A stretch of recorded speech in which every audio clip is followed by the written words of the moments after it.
स्वाज्ञात्य पत्यदाराढ्यो गो निर्भिर्भुज्यताम नदी। सुखदेव जी कहते हैं, काली नाग की बात सुनकर लीला मनुष्य भगवान कृष्ण ने कहा, हे सर्प, अब तुझे यहाँ नहीं रहना चाहिए। तू अपने जाति भाई और पुत्र और स्त्रियों के साथ शीघ्र ही यहाँ से समुद्र चला जा। जाति भाई और पुत्र सबके साथ। अब गौएं और मनुष्य जमुना जल का उपभोग करें। जाये तदा संस्मरेण मर्तस्तुभ्यं मदनुशासनं कीर्तयन् उभयो संध्यो न जुष्मतो भयमाप्नुयातो। जो मनुष्य, भगवान कहते हैं, जो मनुष्य दोनों समय तुझको दी हुई मेरी इस आज्ञा का स्मरण तथा कीर्तन करेंगे, उसे सांपों से कभी भय नहीं होगा। ये और वरदान दे दिया। ये काली नाग की कथा आप कह दो तो विष उतर जाता है। जय तत जो अस्मिन् स्नात्वा मदा क्रीडे देवादिं स्तर्पयेत् जलैः उपोष्य मां स्मरन् नरचेत् सर्व पापैः प्रमुच्यते। मैंने इस काली दह में कीड़ा किया है, त्रैलोक्य का बोझ लेकर और 100 फणों के ऊपर नर्तन किया। इसलिए जो पुरुष इसमें स्नान करके जल से देवता पितरों का तर्पण करेगा और उपवास करके मेरा स्मरण करता हुआ मेरी पूजा करेगा, वो सब पापों से मुक्त हो जाएगा। ये कालिदा का महात्मा है।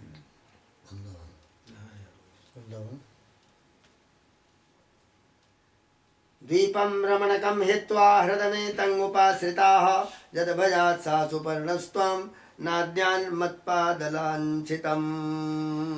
वरदान दे दिया। मैं जानता हूं कि तू गरुण के भय से यहाँ चला आया था। रमणक द्वीप से, रमणक द्वीप में था, तो वहां पर गरुण इसको खा जाते, इसलिए भागता हुआ आ गया, यहाँ आ बसा। अब तेरा शरीर मेरे चरण चिन्हों से अंकित हो गया है। चरण के चिन्ह होते हैं काले नाग के ऊपर, इसलिए जा, अब गरुण तुझे खाएंगे नहीं। श्री सुकोवाचो एवं मुक्तो भगवता कृष्णेनाद्भुत कर्मणा तम पूजयामास मुदा नागपत्न्यश्च सादरम।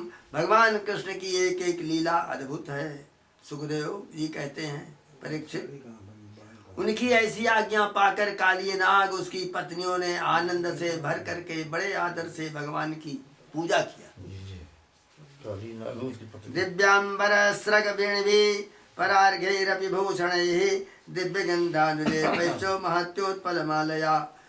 उन स्त्रियों ने सबने मिल करके दिव्य वस्त्र, बड़े अच्छे अच्छे और फूलों की मालाएं और बड़ी बड़ी बहुमूल्य मणियां, आभूषण और सुगंधी चंदन, अति उत्तम कमलों की माला से जगत के स्वामी गरुड़ध्वज भगवान श्री कृष्ण की पूजा करके उन्हें प्रसन्न किया। गरुड़ध्वज भगवान श्री कृष्ण पूजयित्वा जगन्नाथं प्रसाद्य गरुड़ध्वजं ततः प्रीतोऽभ्यनुज्ञातः परिक्रम्याभिवन्दितम्। तब अपनी पत्नियों और पुत्रों के साथ बड़े आनंद से उनकी परिक्रमा करके वंदना किया और उनसे अनुमति लेकर के सब परिवार के साथ, मानदवों के साथ रमणक द्वीप की, जो समुद्र में सर्पों के रहने का एक स्थान है, जहाँ सर्प रहते हैं, उसका नाम है रमणक द्वीप। वहाँ की यात्रा किया। सकलत्र सुहृत पुत्रो द्वीप मध्ये जगामः तदैव सामृत जला जमुना निर्विशा भवतो अनुग्रहात् भगवता क्रीडा मानुषरूपिणः। कहते हैं, भगवान कृष्ण की कृपा से जमुना जी का जल केवल विषहीन ही नहीं, उसी समय से अमृत के समान मधुर हो गया। श्रीमद्भागवते महापुराणे पारमहंस्यां संहितायां दशमस्कन्धे पूर्वार्धे कालीयमोक्षणं नाम षोडशोऽध्यायः। कृष्ण गोविंद हरे मुरारे हे नाथ नारायण वासुदेवा।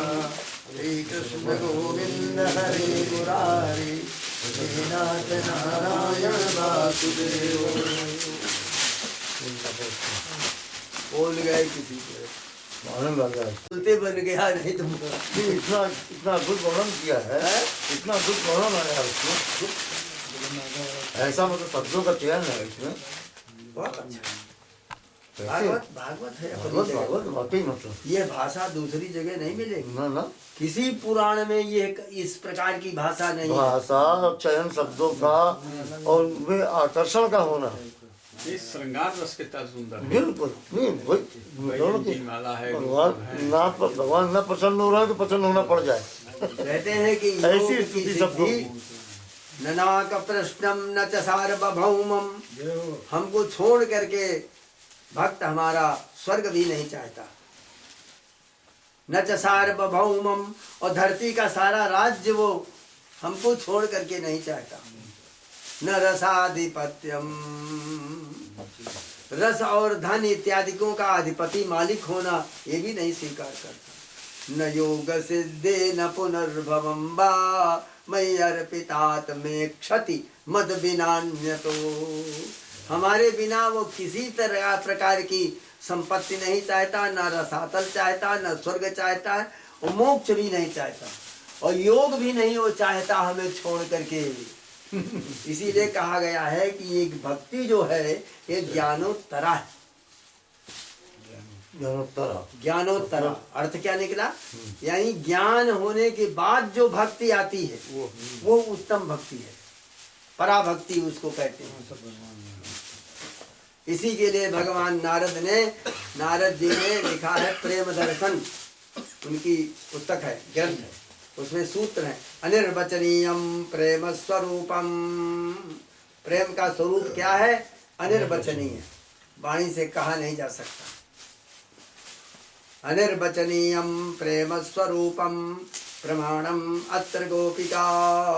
कहते प्रमाण, कहते गोपिका। मतलब लेकिन किस तरह? मुंह का स्वादनवतो, गूंगा जैसे गुड़ खा रहा लेकिन स्वाद नहीं बता सकता, ऐसे ही वो प्रेम है कि वो प्रेम है लेकिन बतलाया नहीं जा सकता, कहा नहीं जा सकता। ये सब उसने कहा। न नाक प्रश्नम न च सार्वभौमम न योग सिद्धि न पुनर्भवम वा मयि अर्पितात्मे क्षति मद बिनान्यतो। बड़े मस्ती के साथ वही बड़ा आनंद। आपको कल बोल ही नहीं सकते।